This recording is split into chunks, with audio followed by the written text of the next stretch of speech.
Student, this is Abhishek Kumar SRS और आज हम अपना स्टार्ट करेंगे लेक्चर नंबर 2 मोल कॉन्सेप्ट। तो फर्स्ट लेक्चर में हम लोगों ने पढ़ा था कि 1 मोल होता क्या है। ठीक है, तो हमने सिर्फ एक ही चीज़ फर्स्ट लेक्चर में पढ़ी थी, उसी पे सब कुछ, पूरा लेक्चर एक ही चीज़ पे डिपेंड था कि 1 mole equal to 6.023 into 10⁻23 particles, है ना जी। तो यही था, इसके अलावा तो कुछ था नहीं। और इसी पे ही हमने काफ़ी अच्छे अच्छे न्यूमेरिकल्स किए थे, बहुत बेसिक से बात की थी। तो जिन्होंने हमारा फर्स्ट लेक्चर नहीं लिया है तो वो सेकेंड लेक्चर लेने से पहले अगर फर्स्ट ले लें तो ज़्यादा बढ़िया रहेगा, बाकी वो अपनी मर्जी के मालिक है। ठीक है ना। तो आज का लेक्चर बेसिकली जो हमारा है बहुत बेसिक से है। ठीक है, बेसिकली जो आपको 9th की याद दिलाएगा, 10th की याद दिलाएगा और एकदम बोले तो एकदम केमिस्ट्री की जहाँ से बिगनिंग होती वहाँ से है। ठीक है, तो पहला ही टर्म है एटम। तो एटम आपको पहले से ही पता होगा, सब लोगों ने पहले से ही सुना होगा कि एटम होता क्या है। तो वही है जो आपने सुना, वही है एग्जैक्टली, ऐसा कुछ नया नहीं है। Atom is smallest particle which can not be divided into its constituents.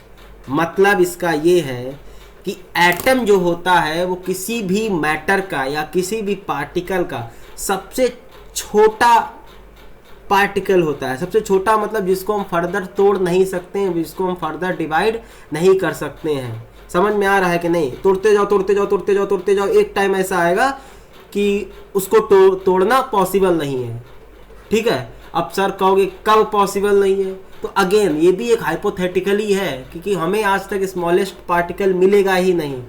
आप जिसको भी लेके आओगे तो सर ये देखो सबसे छोटा है, अब तो इसको हम फिर उसको तोड़ सकते हैं।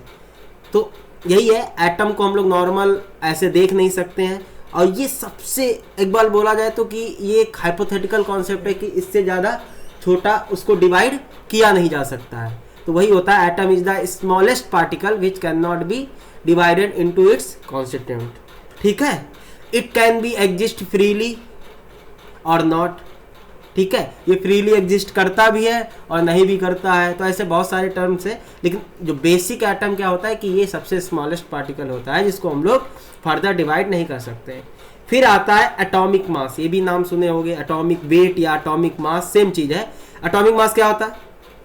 The atomic mass of an element is defined as average relative mass of its atom as compared to the mass of carbon atom taken as 12। नहीं समझे? देखो, atomic mass basically mass of an atom, साफ साफ दिख रहा है। लेकिन बात समझो, ये जो एटॉमिक मास होता है ये एब्सोल्यूट मास नहीं होता है। ये बेसिकली जो कार्बन 12 का मास होता है उसके 1/12 का रिलेटिव होता है। समझे कि नहीं? ये बात आपको पता होगी। मतलब ये एग्जैक्टली अगर ये बताओ, जो कार्बन का या हाइड्रोजन का 1 AMU या 1 यूनिट नहीं होता है। हाइड्रोजन का रिलेटिवली अगर सही में मास देखोगे तो 1 प्रोटॉन के बराबर होगा।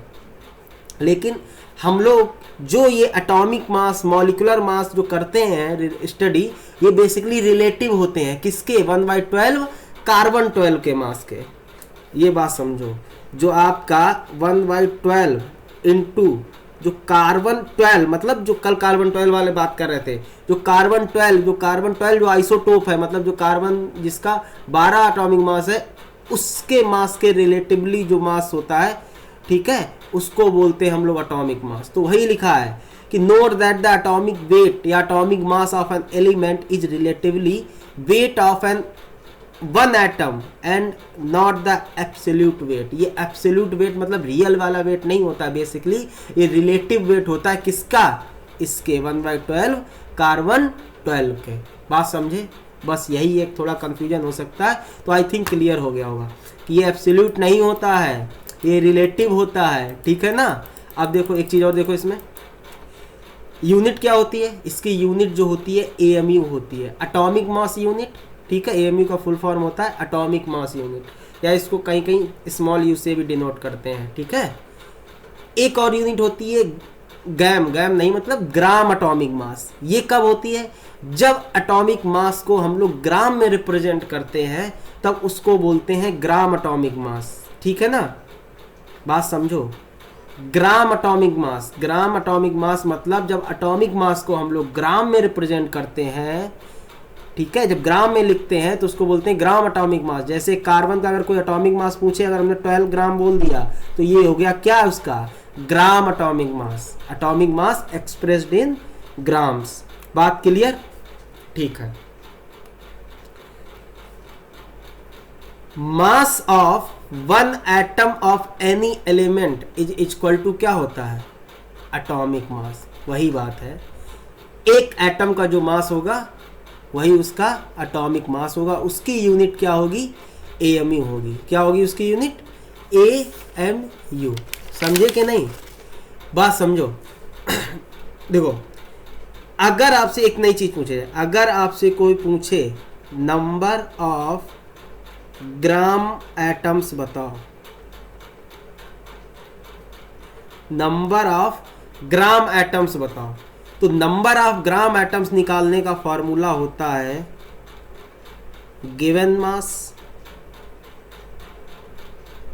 अपॉन ग्राम एटॉमिक मास। बात समझो कुछ।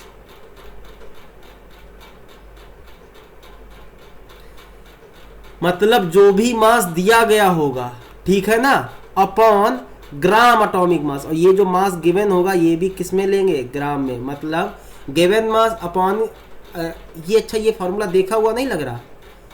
इसी को हम लोग क्या बाद में बोलेंगे, अभी जब आगे पढ़ेंगे, इसी को ही बोलेंगे मोल।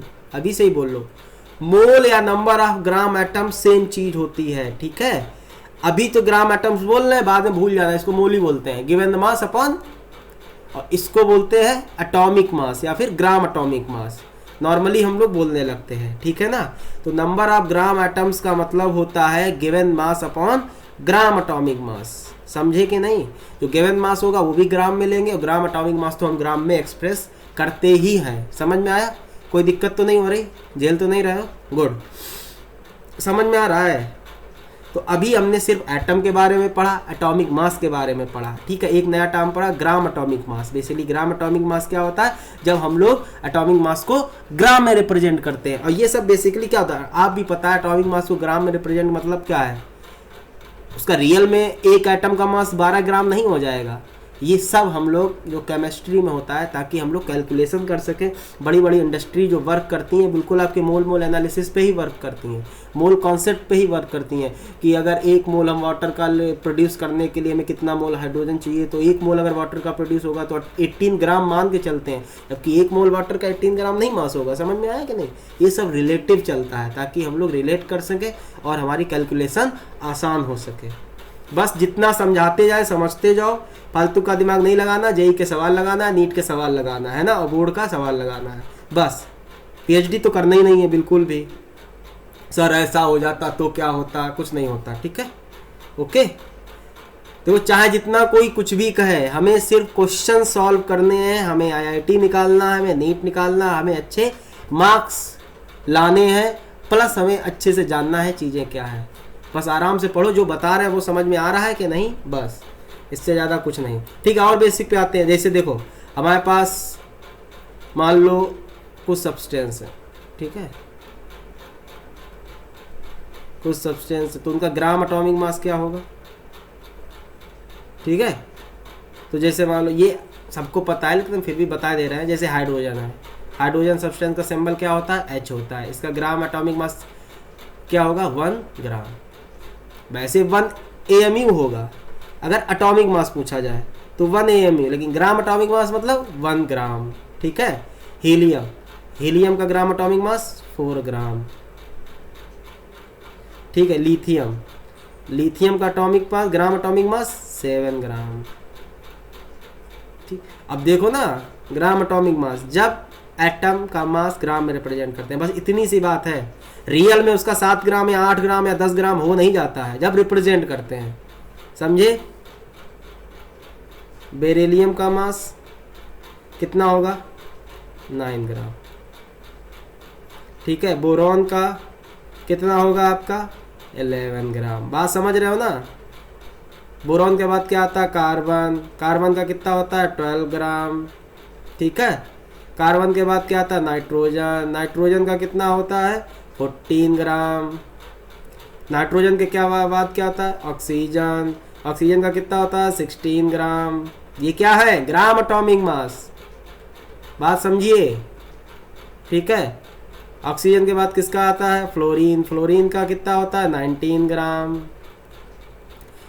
फ्लोरीन के बाद नियॉन, नियॉन का कितना होता है 20 ग्राम। बात समझे। सोडियम, सोडियम का कितना होता है 23 ग्राम। सोडियम के बाद क्या होता है मैग्नीशियम, मैग्नीशियम का कितना होता है 24 ग्राम, ठीक है। एल्युमिनियम, एल्युमिनियम का कितना होता है 27 ग्राम। एल्युमिनियम के बाद कौन आएगा, एल्युमिनियम के बाद आता है सिलिकॉन, सिलिकॉन का कितना होता है 28 ग्राम, ठीक है। सिलिकॉन के बाद कौन आता है फास्फोरस, फास्फोरस का कितना होता है 31 ग्राम। एंड फास्फोरस, सल्फर, सल्फर के बाद क्लोरीन, क्लोरीन के बाद आर्गन।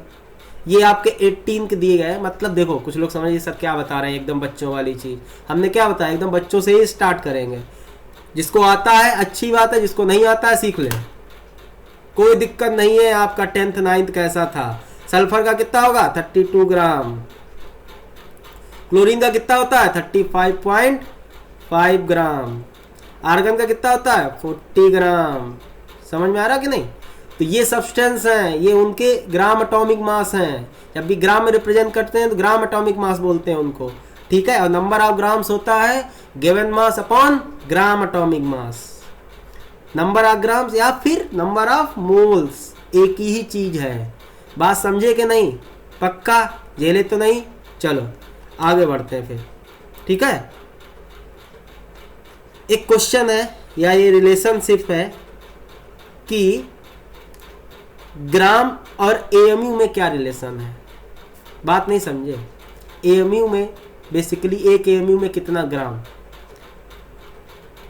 आपको भी पता है 1 AMU इक्वल टू होता है 1/12 वेट ऑफ 1 कार्बन 12 आटम। ये होता है 1 AMU। अरे यही तो होता है एटॉमिक मास यूनिट, यही ना होता है। एटॉमिक मास यूनिट क्या होती है, एटॉमिक मास क्या होता है भाई 1/12 कार्बन 12 का जितना मास होता है उसी को तो बोलते हैं एटॉमिक मास।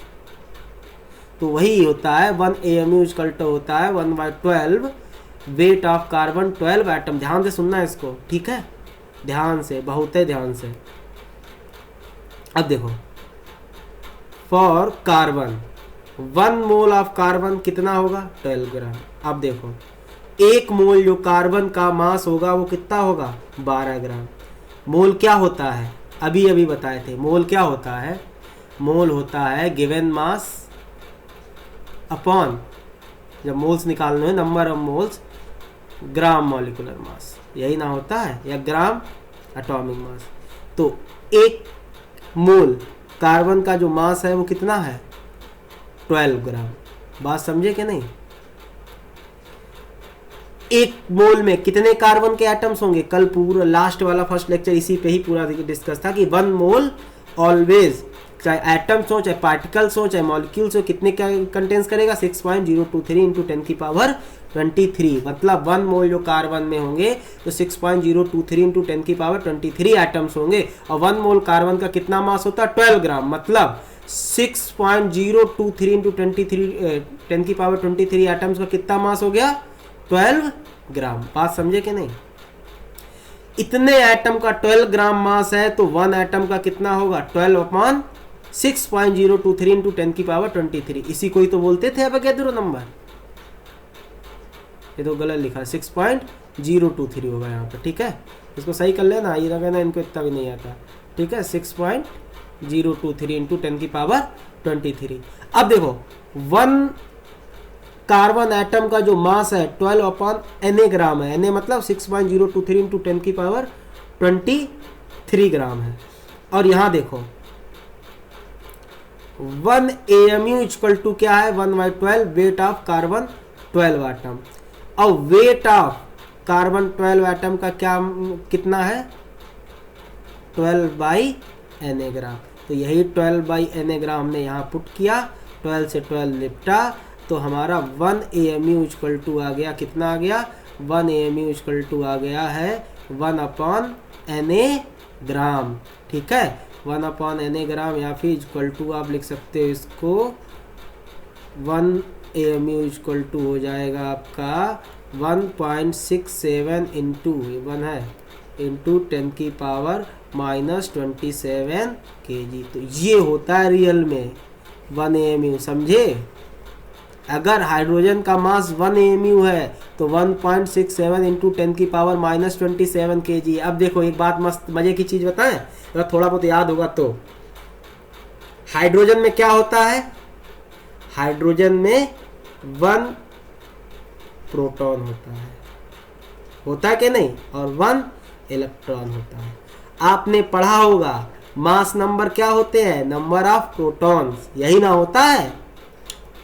और 1 प्रोटॉन का मास कितना होता है, 1.67 इंटू 10 की पावर -27 kg। तो देखो यहाँ हो गया, ये है रियल में मास, ये है एब्सोल्यूट मास किसी हाइड्रोजन का। तो अगर किसी का 4 AMU है तो रियल में मास कितना हो गया, 4 इंटू 1.67 इंटू 10 की पावर -27 kg। ये है रियल मास। समझ में आया कि नहीं। ये सब जो हम लोग पढ़ते हैं atomic mass, molecular mass, basically relative होते हैं। ठीक है, तो अब 1 AMU इतना होता है, समझे। तो 1 AMU इतना होता, तो ये जो मास निकल रहा है वो एब्सोल्यूट मास निकल रहा है। दिक्कत तो नहीं है, समझ रहे हो, कोई बड़ा तूफान नहीं बताए हैं। ठीक है, ऐसे ही हीलियम में क्या होता है, 2 प्रोटॉन होते हैं प्लस 2 न्यूट्रॉन होते हैं। आपको भी पता है न्यूट्रॉन और प्रोटॉन का मास बराबर होता है, तो सीधे लिख सकते हैं 4 प्रोटॉन, है ना। इसीलिए तो उसको हम 4 AMU बोलते हैं मास, क्योंकि अब अगर रियल मास निकालें तो 4 इंटू 1.67 इंटू 10 की पावर -27 kg हो जाएगा कि नहीं। ये हो गया रियल मास। समझे आया, जेल तो नहीं रहे हो, पक्का। चलो अब आगे बढ़ते हैं, ठीक है ना। तो चलो क्वेश्चन स्टार्ट करते हैं, हो गया क्वेश्चन। ठीक है, अपना हमें तो बिना क्वेश्चन देखे क्या सीखे हो, तो जो छोटी छोटी चीज़ें बताई उसी से क्वेश्चन कराएंगे, कोनो दिक्कत नहीं है, सब समझोगे। ठीक है, पहला है calculate the number of atoms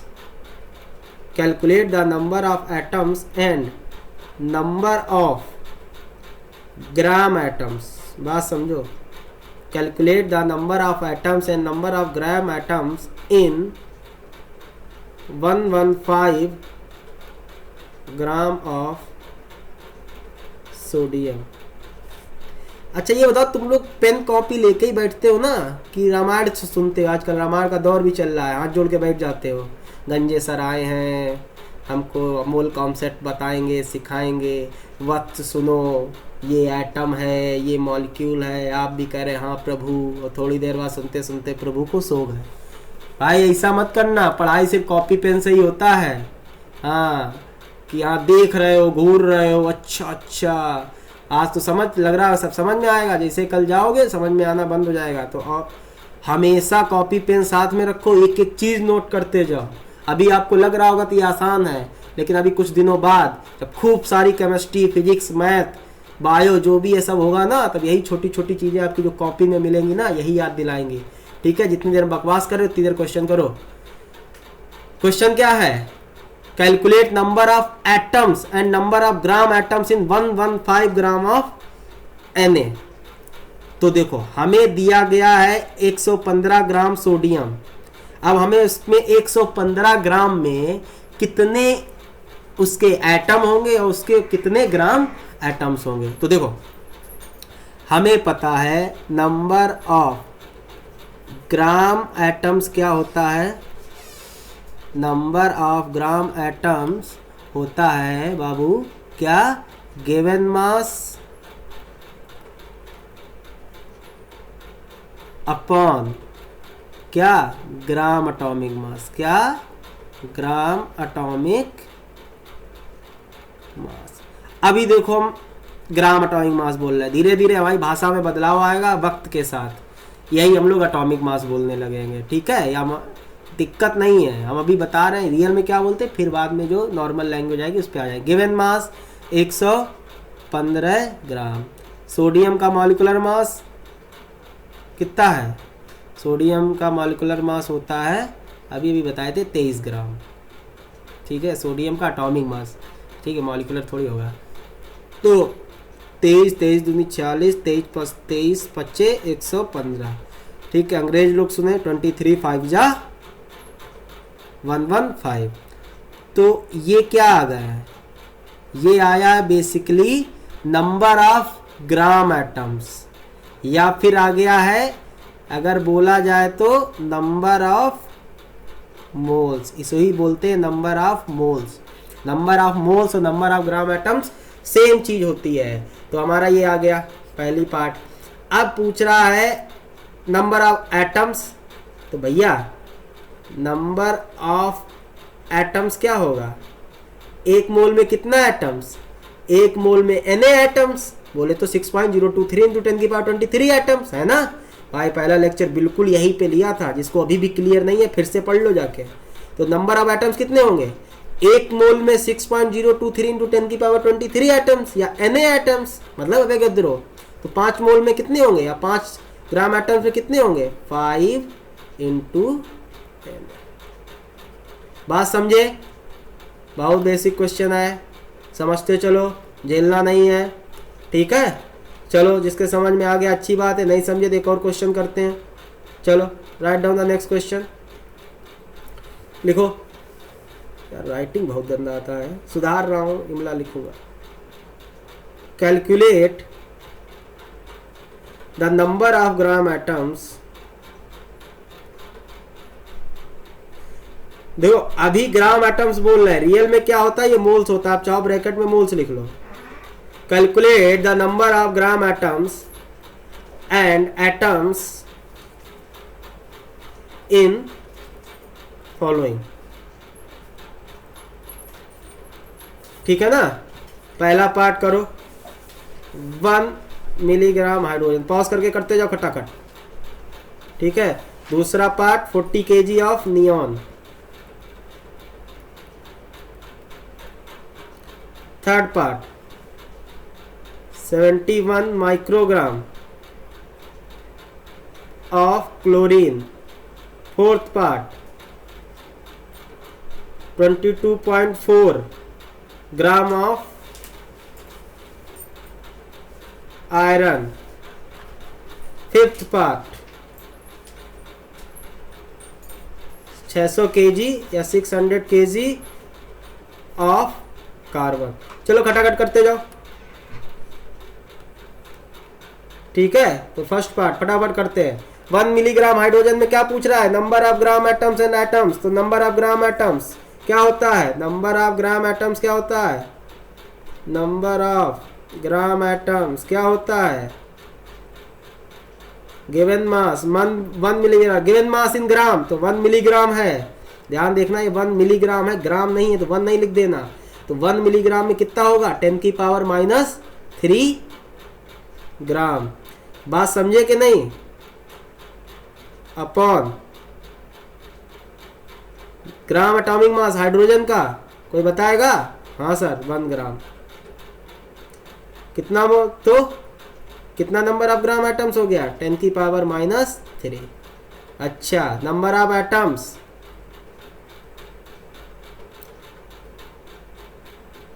एक ग्राम एटम में, ठीक है, कितने एटम्स होते हैं?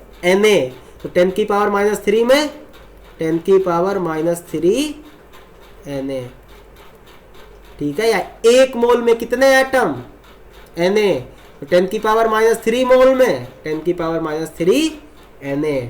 समझे कि नहीं? आ जाते हैं दूसरे पार्ट पे, झेलना नहीं, ठीक है। नंबर ऑफ ग्राम एटम्स किसका? नियॉन का। गिवन मास, गिवन मास कितना है इसका? 40 kg। हमें किस में चाहिए? ग्राम में। तो 10⁻³ अपॉन नियॉन का ग्राम एटॉमिक मास कितना अभी ऊपर बताया था मैंने, लिखवाए थे सारे। 20 ग्राम, 22 जा 40, तो क्या आ गया 2 इंटू 10 की power 3 number of gram atoms या नंबर ऑफ मोल्स। तो एटम्स कितने हो जाएंगे, एटम्स हो जाएंगे 1 मोल में Na, तो 2 इंटू 10 की पावर 3 में 2 इंटू 10 की पावर 3 इंटू Na। देखो हम Na के टर्म से फटाफट निकाल रहे हैं, बात समझ रहे हो कि नहीं? आ जाओ इसमें थर्ड पार्ट में। थर्ड पार्ट क्या कह रहा है, देखो झेलना नहीं, समझते चलना। थर्ड पार्ट कह रहा 71 माइक्रोग्राम ऑफ क्लोरीन में नंबर ऑफ ग्राम एटम्स। चलो number of gram atoms, okay, given mass 71 microgram. चलो पूरा लिख देते हैं, ठीक है। एटॉमिक मास या ग्राम एटॉमिक मास किसका, कौन है, क्लोरीन, कितना होता है 35.5 ग्राम। ग्राम लेंगे, ये माइक्रोग्राम है, तो क्या होता है 1 माइक्रोग्राम इक्वल टू होता है कितना, 1 माइक्रोग्राम होगा 10 की पावर -6 ग्राम। तो ये हो जाएगा 71 इंटू 10 की पावर -6 ग्राम अपॉन 35.5। इसको सॉल्व करेंगे तो 35.5 इंटू 2, तो that will equal to 2 into 10 की पावर -6। ठीक है, ये भी ग्राम में है तो ग्राम ग्राम में निपटा है, ठीक है। तो ये क्या आ गया, नंबर ऑफ ग्राम एटम्स या नंबर ऑफ मोल कितने में है, 71 माइक्रोग्राम में। ये बात ध्यान रखना, 1 माइक्रोग्राम इक्वल टू होता है 10 की पावर -6 ग्राम। ओके, तो ये आ गया हमारा क्या, नंबर ऑफ मोल्स या नंबर ऑफ ग्राम एटम्स। अब हमसे क्या पूछा गया है, एटम्स। तो एटम्स कितने होंगे, अरे भाई हमें सब पता है, क्या 1 मोल में कितना एटम, Na, तो 2 इंटू 10 की पावर -6 में 2 इंटू 10 की पावर -6 में इंटू Na, तो ये आ गए एटम्स। बात समझ रहे हो, झेल तो नहीं रहे हो? ठीक है, झेलना तो कमेंट जरूर करके बताना कि सर आज का लेक्चर झेल गए हम। झेलने वाला कोई बात ही नहीं है, वैसे एक एक चीज़ बहुत प्यार से समझा रहे हैं। अपने प्यार का पढ़ाई नहीं समझ में आता है तो भैया हम क्या करें। ठीक है, चलो फोर्थ पार्ट क्या है, 22.4 gram of Fe। Again number of gram atoms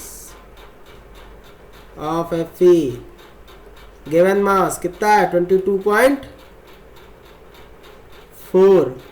unit कितना है, अरे भाई ये तो सही है, ग्राम में ही दिया गया, ये अच्छा लगता है ना, यूनिट का कोई लफड़ा नहीं है।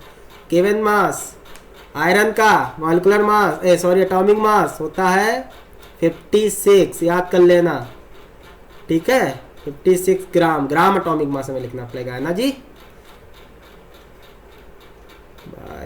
224 24 4, ठीक है, तो ये आ जाएगा आपका 224, ये आएगा आपका 0.4, ठीक है।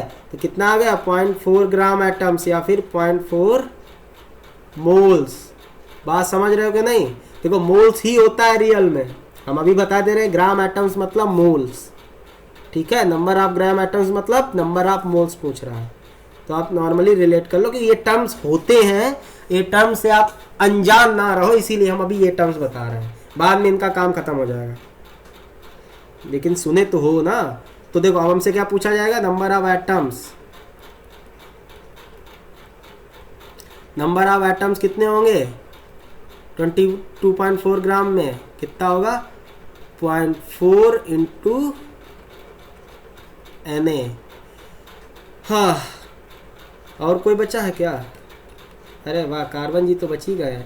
600 kg ऑफ कार्बन में, पांचवा number of gram atoms given mass. Carbon का कितना दिया 600 kg, हमें चाहिए किसमें, ग्राम में, तो 10 की पावर 3 से मल्टीप्लाई करा देंगे। अब तो समझ में आ रहा होगा ना, पक्का ना। और कार्बन का एटॉमिक मास, ग्राम एटॉमिक मास 12 5 जा 60, तो ये आ गया 50, तो कितना आ गया 50 इंटू 10 की पावर 3 बोले तो 5 इंटू 10 की पावर 4 ग्राम एटम्स। तो एटम्स कितने आ जाएंगे, atoms will be equal to 5 into 10 की पावर 4 इंटू एन ए, या बोले तो 5 इंटू 10 की पावर 4 एन ए एटम्स होंगे, because we know 1 mole contains N A atoms, या 6.023 इंटू 10 की power 23 atoms. I think clear ना, पक्का? आई थिंक ये ग्राम एटम्स मोल वाला कॉन्सेप्ट क्लियर हो गया होगा, पक्का ना? अच्छा, देखते हैं, चलो एक और क्वेश्चन लिखो फिर इसी बात पे। Write down one more question. Question is saying weight of 50 atoms, concept वही है, give weight of 50 atoms of an element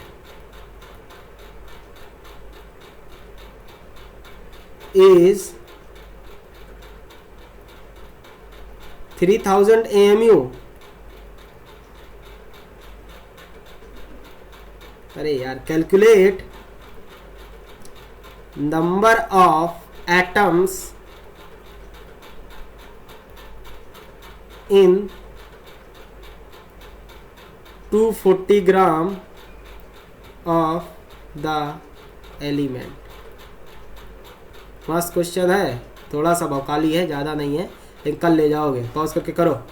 देखो, weight of 50 atoms of an element is 3000 AMU। अब एलिमेंट दिया गया है, एलिमेंट के बारे में नहीं पता है, एक कोई एलिमेंट है, उसके 50 एटम्स का जो मास है या जो वेट है वो 3000 AMU है। हमें क्या पता करना है कि 240 ग्राम, अगर उस एलिमेंट का 240 ग्राम रहे तो कितना एटम होगा। करो, ठीक है? और कर चुके हैं तो अब आंसर मैच कराओ। देखो क्वेश्चन क्या बोल रहा है, अभी देखो हमें दिया गया है वेट ऑफ 50 एटम्स, और ये लाइन में कितनी अच्छी लग रही है, 50 एटम 3000 AMU, ये दिया गया है ना। अच्छा, अगर 50 एटम्स का वेट 3000 AMU है तो 1 एटम का वेट कितना होगा? यूनिटरी मेथड बच्चों वाला, weight of 1 atom will be equal to 3000 upon 50, क्या? AMU 500, 5 6 जा 30 equal to 60, that will be equal to क्या? 60 AMU। मतलब भाई साहब 1 एटम का मास कितना आ रहा है? 60 AMU। ग्राम एटॉमिक मास क्या होता है? देखो, ग्राम एटॉमिक मास बेसिकली, ग्राम एटॉमिक मास ये क्या होता है? ग्राम एटॉमिक मास बेसिकली होता है 1 मोल का मास कितना है। या जब देखो, अभी हमने बोला था ग्राम एटॉमिक मास होता है कि जब एटॉमिक मास को हम लोग ग्राम में रिप्रेजेंट करते हैं, ठीक है? जब भी एटॉमिक मास ग्राम में रिप्रेजेंट किया जाएगा तो उनको उसको ग्राम एटॉमिक मास बोलेंगे, ठीक है? बाद में हम एटॉमिक मास को ग्राम में ही लेके चलते हैं, लेकिन रियल में यूनिट तो AMU होता है। अभी देखो, अगर हम इस AMU को ग्राम में रिप्रेजेंट करें तो अभी अभी हमने सीखा था, क्या सीखा था? 1 AMU इक्वल टू होता है कितना? 1 अपॉन Na ग्राम, है ना भाई? यही ना होता है? तो 60 AMU इक्वल टू क्या हो जाएगा? 60 अपॉन Na ग्राम। बात समझो। अब ग्राम एटॉमिक मास होता है मतलब कि मास ऑफ 1 मोल ऑफ एटम, है ना? तो अभी वही करके दिखाएंगे, वही आ जाएगा कि अगर ग्राम एटॉमिक मास, अगर मास ग्राम में रिप्रेजेंट कर रहे हैं तो ग्राम एटॉमिक मास है, AMU में रिप्रेजेंट कर रहे हैं तो सिर्फ एटॉमिक मास है। बात समझे? ऐसा कुछ होता है। देखो, रियल में भी वही आता है, gram atomic mass equal to mass of 1 mole of atom होना चाहिए। अब देखो, बात समझो यहाँ पे, तो mass of 1 mole of atom equal to mass of Na atom. बात समझे? 1 मोल एटम मतलब मास ऑफ Na एटम ना। भाई 1 मोल में कितने एटम होते हैं? Na ही एटम होते हैं। तो एक एटम का मास हमें कितना पता है? एक एटम का मास है 60 बाई Na ग्राम। तो एक एटम का मास है 60/Na ग्राम, तो Na एटम का कितना होगा, Na इंटू 60/Na ग्राम। बात समझो, देखो आ गया ना, Na से Na निपटा, क्या आया 60 ग्राम। ये हो गया इसका ग्राम एटॉमिक मास, जिसको हम लोग एटॉमिक मास हम ग्राम में रिप्रेजेंट करते हैं। अब तो खेला खत्म। खेला कैसे खत्म, अब हम नंबर ऑफ ग्राम एटम्स निकाल सकते हैं। Number of gram atoms, number of gram atoms या number of moles given mass upon molecular mass. और हमसे पूछ रहा है 240 ग्राम में कितने एटम होते हैं। तो सबसे पहले कभी भी नंबर ऑफ एटम्स जानने के लिए हमें नंबर ऑफ ग्राम एटम्स या नंबर ऑफ मोल्स पता होना जरूरी है। बात समझे कि नहीं। तो नंबर ऑफ ग्राम एटम्स कैसे पता चलेंगे, उसके लिए हमें उसका ग्राम एटॉमिक मास पता होना चाहिए। समझे कि नहीं, ग्राम एटॉमिक मास या एटॉमिक मास इन ग्राम पता होना चाहिए। तो ग्राम एटॉमिक मास हमने पता कर लिया यहाँ से भाई लोग। और गिवन मास कितना है 240 अपॉन क्या 60, 0 से 0 निपटा, 6 4 जा 24। तो नंबर ऑफ ग्राम एटम्स कितने आ गए 4। बहुत सही, समझ में आ रहा, जलते तो नहीं जा रहे हो, गुड। आगे बढ़ते चलो। तो 4 नंबर ऑफ ग्राम एटम्स, एक या फिर 4 मोल्स, एक मोल में कितने एटम Na, 4 मोल में 4 Na, बस हो गया। ठीक है, नंबर ऑफ एटम्स कितना जो आई जाइए 4 Na। ओके, आई थिंक क्लियर हो गया होगा।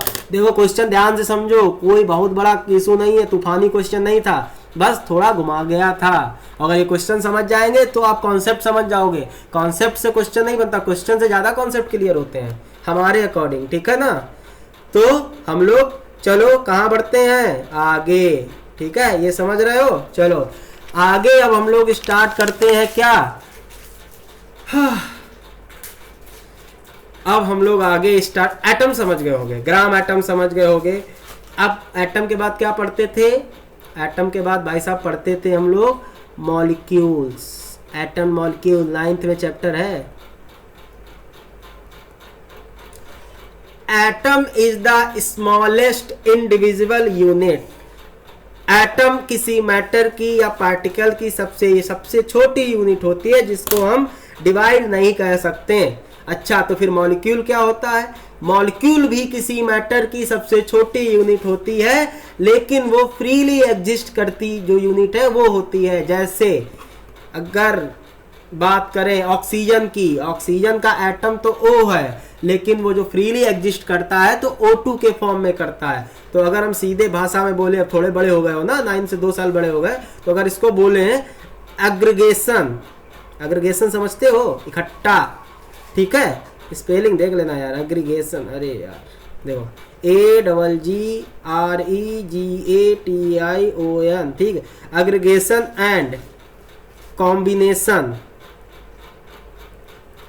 Aggregation and combination of atoms. वाह क्या बहुत बात बोले साहब। तो जब एटम कंबाइन करते हैं तो मॉलिक्यूल बनाते हैं, बस सीधी सी बात कर रहे हैं। ठीक है, तो अगर हम बोले तो मॉलिक्यूल भी किसी मैटर की सबसे छोटी यूनिट होती है, बस ये फ्रीली एग्जिस्ट कर रही होती है। बात समझे कि नहीं। बस तो अब क्या करें हम, फिर से बता दो सर, हमें समझ में नहीं आया। चलो एक और हेडिंग डाल लो, लिखो difference between atom and molecule. बात समझ लो, देखो ये आपके पहले ही पढ़े होगे, अभी भी ध्यान समझ, नहीं पढ़ा छोड़ दो। ठीक है, अभी समझो difference between atom and molecule. तो देखो atom is the smallest particle, तो लिख लो atom is the smallest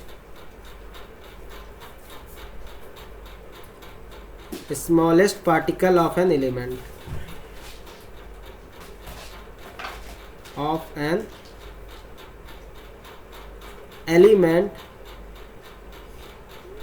which may or may not have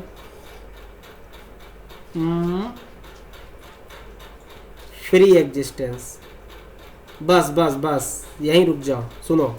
atom is the smallest particle of an element which may or may not have free existence. मतलब समझ रहे हो, atom होता तो सबसे छोटा है, बात एकदम सही है, लेकिन ये फ्री एग्जिस्ट कर भी सकता है और नहीं भी कर सकता है। जैसे आयरन है, आयरन हमेशा Fe के फॉर्म में होता है, ठीक है। कॉपर है, Cu के फॉर्म में होता है। हाइड्रोजन H2 के फॉर्म में होता है। तो हाइड्रोजन का एटम फ्रीली एग्जिस्ट नहीं करता है, और किसी किसी के एटम कर भी सकते हैं। तो ये तो पहली बात हो गई एटम्स में, ठीक है ना। मॉलिक्यूल, अगर मॉलिक्यूल की बात करें, वाइल मॉलिक्यूल इज ऑल्सो, वाह, इज ऑल्सो, देखो राइटिंग में सुधार रहा हूं, पहले लेक्चर की अपेक्षा इस लेक्चर में ज़्यादा ही खराब है। Also smallest particle, smallest particle of an element. तो ये भी सबसे छोटा यूनिट होता है किसी एलिमेंट का, ठीक है। बट क्या होता है, विच हैव फ्री एग्जिस्टेंस, जो फ्रीली एग्जिस्ट कर रहा होता है, ठीक है ना। तो अब सीधे सी बात करें तो अगर बोले तो molecule always formed by combination of atoms. बात समझे कि नहीं, मॉलिक्यूल हमेशा एटम से मिलके बनते हैं। चलो ठीक है, अभी समझ गए होगा, ज्यादा नहीं समझा पाएंगे, इससे ज्यादा नहीं समझा पाएंगे, ठीक है। अगला हेडिंग, फिर आ जाते हैं, हेडिंग डाल लो क्या, मॉलिक्यूलरिटी। मॉलिक्यूलरिटी, अच्छा एक टर्म और से, मॉलिक्यूलरिटी या फिर एटॉमिसिटी। मॉलिक्यूलरिटी या एटॉमिसिटी, बेसिकली इसका बात हम बता दे रहे हैं, एक ही लाइन में समझ दो। एक मॉलिक्यूल में कितना एटम है, उसी को ही उसको एटॉमिसिटी कहते हैं। बोले तो total number of atoms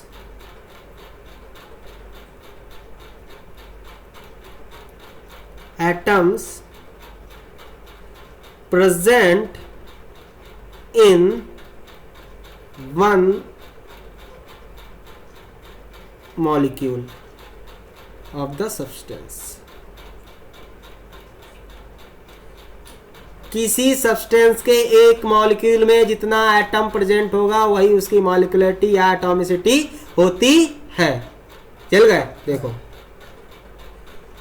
O2 molecule में कितना एटम, ऑक्सीजन का 2 एटम।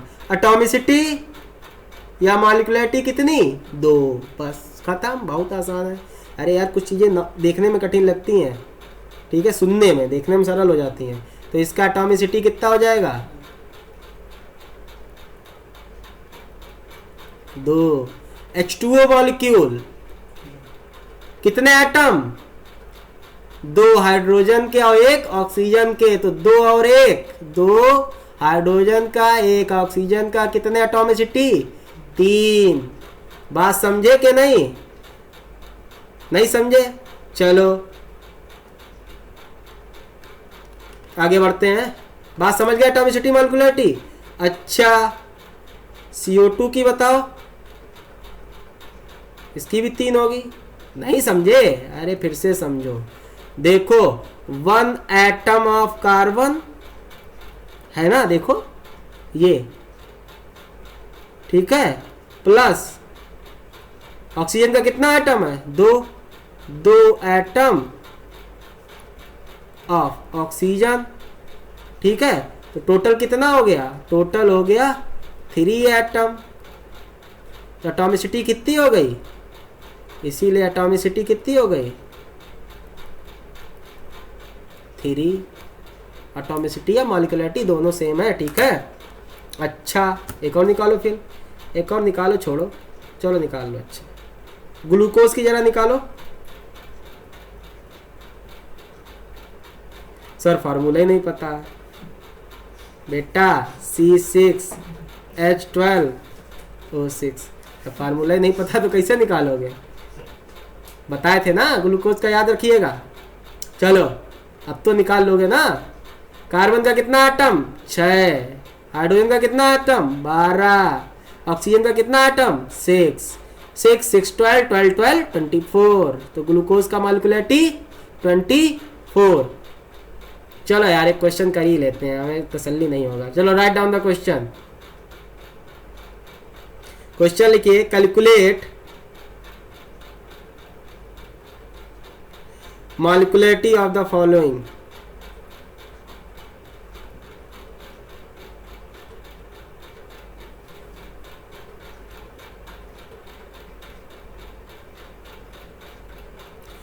देखो बहुत आसान लग रहा होगा, हमें पता है यही छोटे छोटे टर्म इतने भयानक भयानक क्वेश्चन को जन्म देते हैं ना कि समझ नहीं पाते, इसीलिए समझना हर एक चीज जरूरी है। मैं बता रहा हूँ, इंपॉर्टेंट है मॉलिक्यूलरिटी, एटॉमिसिटी, ग्राम एटॉमिक मास, ठीक है ना, नंबर ऑफ एटम्स, सब एक एक छोटी छोटी चीज इंपॉर्टेंट है भाई बहन, समझे? तो देखो calculate number of molecularity of following. कौन कौन है फॉलोइंग में? एक तो अपना चीनी है C12H22O11 में, पहले हमने फार्मूला लिख दिया, बाद में कहो सर फार्मूला, ठीक है। दूसरा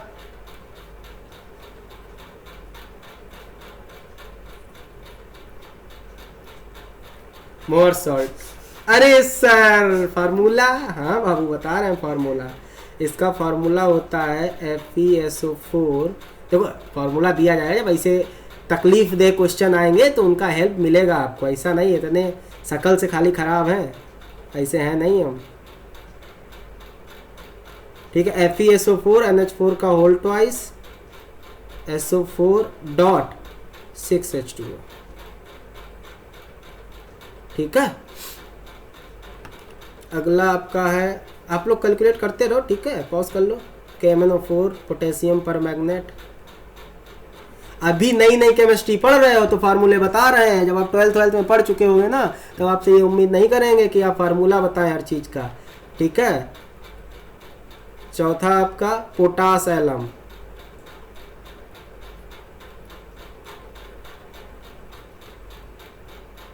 इसका फार्मूला होता है K2SO4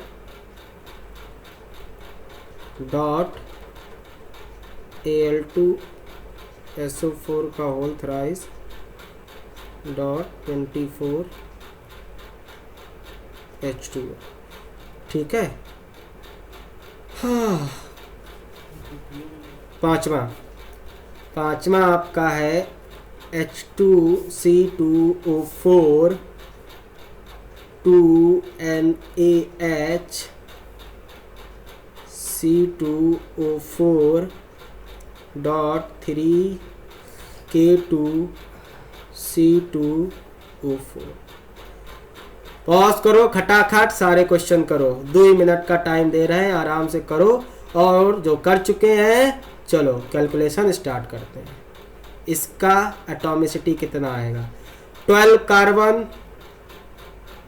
प्लस 22 हाइड्रोजन प्लस 11, 33 33 10 43 43 और 2 45। गुड। मोर सॉल्ट, Fe का एक एटम, सल्फेट का एक एटम, ऑक्सीजन के 4 एटम। बात समझो, चलो इधर देखते हैं। Fe का एक एटम, सल्फर का एक एटम सल्फर, 4 एटम ऑक्सीजन, देख रहे हो ना। अब देखो NH4 का होल ट्वाइस है, तो NH4 के अंदर कितने एटम है? 1 और 4 और 1 5, 5 इंटू 2 10, तो ये क्या हो जाएगा? 5 इंटू 2। बात समझ रहे हो ना, झेल तो नहीं रहे हो?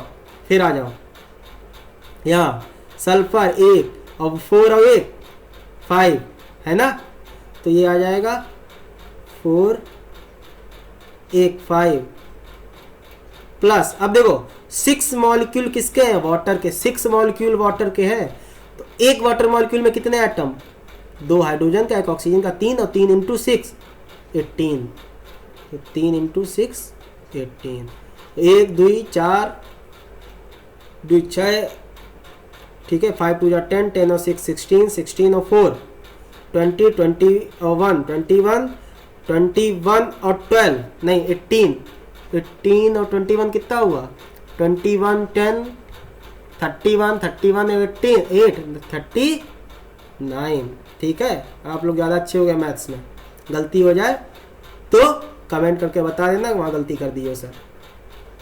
कुछ ना भी बताना जेल जाना भाई, हर गलती बताना जरूरी थोड़ी होता है। KMnO4 देखो, एक एक ये मैग्नीज एक होता है, ये N छोटा ले लो, O4 तो 4 4 1 5 1 6 आसान। ठीक, हाँ पोटासैलम K2SO4 डॉट Al2SO4 का होता है डॉट 24H2। अच्छा 2 1 4 2, अब ये अंदर कितने हैं 4 1 5 5 3 15, अंदर कितने हैं 4 4 1 5 5 3 5 3 जा 15, ये कितने हैं 24H2O मॉलिक्यूल हैं। तो एक H2O मॉलिक्यूल में 3 एटम, 24 में 3 इंटू 24 24 इंटू 3, तो 24 3 जा 72 72 और 2 74 74 और 4 78 78 और 1 79 79 और 2 81 81 और 10 91 91 और 5 96। समझ रहे हो ना। Last H2C2O4 dot 2NaH H2C2O4 dot 3K2C2O4। Okay 2 2 4, अब देखो क्या बात है 2NaHC2O4, ये एक फार्मूला है, ये ऐसे डॉट था यहाँ पे ये, ठीक है।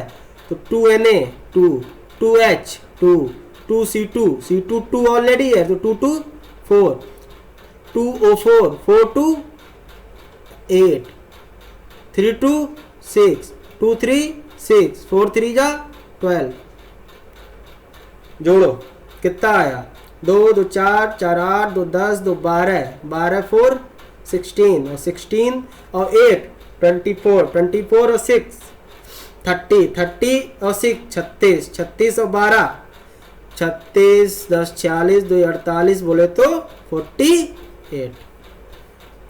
आई थिंक अभी क्लियर हो गया होगा मॉलिक्युलरिटी एंड एटॉमिसिटी।